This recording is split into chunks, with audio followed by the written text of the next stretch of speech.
ඕන 40 සැරේ එළියක් ගන්නකො ඒකත් එතකොට නිවැරදිනේ 40 සැරේ කොටුවක් ගන්න ටක් ගාලා අර බිත්ති අන්න එක්ගේ ඕ මේක අනේ තලෙන් අල්ලන් ඉන්න මිටින් අල්ලන්නේ බා අර අතන කඩේ කරන්නේ ඒක හරි නෑ. නෑ ඒක නැමෙන්නේ නැති අවුල. ඇතුලේ තියෙන හේවණින් ඔය අවුවට ඇද ගහනවා. මෙතන 48 මේක අනිත් පැත්තට නියමෙට නම් 48 කියන එක ලියන්න මේකේ. ඔන්න මේ පැත්තේ නේ. 48 මේක ලියනවා. හරි. මෙන්න මෙතනනේ. ඔය දැන් ඒක තමයි. හරි. ඔන්න නිවැරදි විදිය ඈ. මේක අල්ල ගන්නවා. අල්ලගෙන අපි දිනු දැන් ගහේ මේ අපි කියනවා මේකට පැනල් එක ඕපන් කරනවායි කියලා.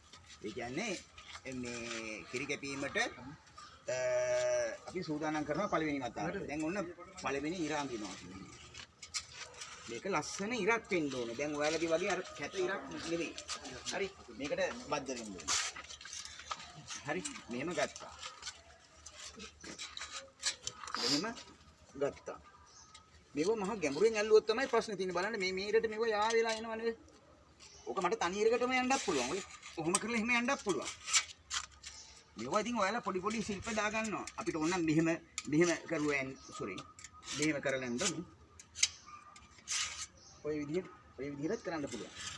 මට පෙන්නන්න හදන කාරණේ වෙනත් දෙයක්. මෙහෙම කරලා මේ ඊරට බද්ධ කරලා. බොහෝ වෙලාවට සාධාරණයක් කියලා තියෙනවා. මම ඉතලා පෙන්නන්නේ. දැන් ඔන්න ඉස්සෙල්ලාම ඔබට වෙනවා මේ ගහ ඕපන් කරන්න. පැහැදිලිද කියන එක? මට කීයද? මේ ඕපන් කරන්න ඉස්සෙල්ලා මෙතෙන්ට ආවා. හරි. 1 2 3 4යි මෙතනින් පීල ගන්න. මේක ජම්බුර කරන්න. හරි. ජම්බුර කරලා මේ පැත්තට මෙන්න මේක මේ ගානට හැම වෙලාවකම ඔයාලට පේන්නේ ඔයාගේ කකුලේ මේ තුවාලේ පාගයි කියලා කට්ටර වෙලා ඉන්නේ. මෙන්න මේ ගාන ජම්බුර කරනවා. ඔන්න බලන්න ඔය ගාන අරිට වඩා ජම්බුර කරනවා. ඒ ගාන ජම්බුර කරනවා. ඒකක් අත්දැකීමෙන් ගන්න ඕනේ. මේක අල්ලන්න. මෙහෙම ගත්තොත් ඇත්තටම මෙහෙම එන්නහම ඔය තවත් ඇතුළට දාගත්තා.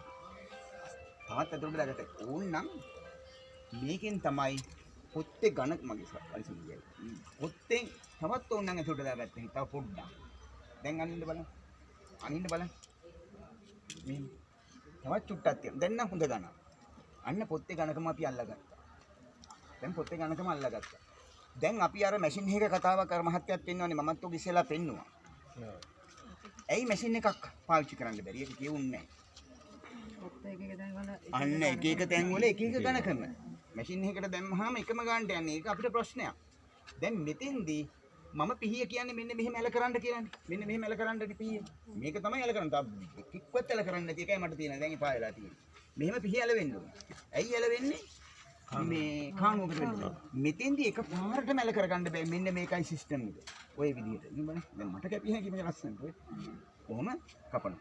කපමින් එක පාරටම ජඹුර කරන්න යන්න එපා. මෙන්න මේ ගානට එනකොට පිහිය ක්‍රමානුකූලව මෙන්න මෙතෙන්ට උහුම හරවා ගන්න. මෙන්න මේ ගැට්ට පන්නනකම් පිහිය මේ අතර ඇල කරන්න බෑ. පැහැදිලිද? හැබැයි මේක කපන්න ඕන එක්තරා විදිහකට මෙච්චරවත් මම මේ පොඩි ප්‍රමාණ කපන්නේ. හරි.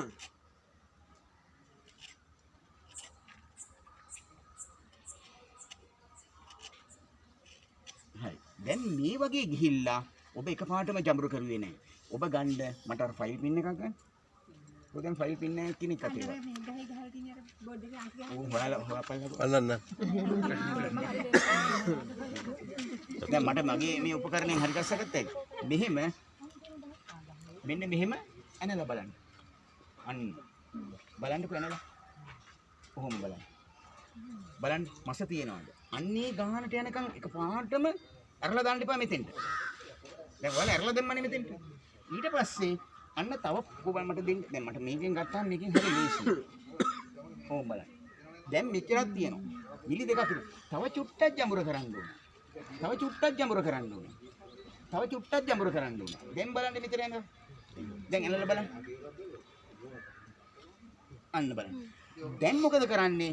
මේ ගානට හදාගත්තට පස්සේ පිහිය හේතු කරන්න හොඳට. හේතු කරපුවාම දැන් මෙතන අනිවාර්යෙන්ම මේ මට දෙන්නේ මම කපුලින්ද කරන්න යන්නේ නැහැ. දැන් මෙහෙම හේතු කරපුවාම මේ බලන්න. මෙහෙම හේතු කරගන්න. මම මේ හේතු කරගත්තා නේ. මේ ගහ බලන්න අයි වාරේ මේ ඉතුරු වෙනවද නැද්ද? මෙතන ඉතුරු වෙනවද නැද්ද මේ? ඉතුරු වෙන එක දෙනවා. ඒක හින්දා ඔයාලගේ දැන් වල ප්‍රවේශමෙන් එකපාරටම ඉතුරු කරගන්න එපා. හරි. නිහල් මහත්තයා. නිහල් මහත්තයා. මේ කන්න ගෙනාවද? මම මේ කටියට දැන් දෙනවා ටිකටින් එකක් කරන්න කියලා එනවා. කන්න දියව් කියලා. මම මේ දැන් කිව්වා ඉවන්නේ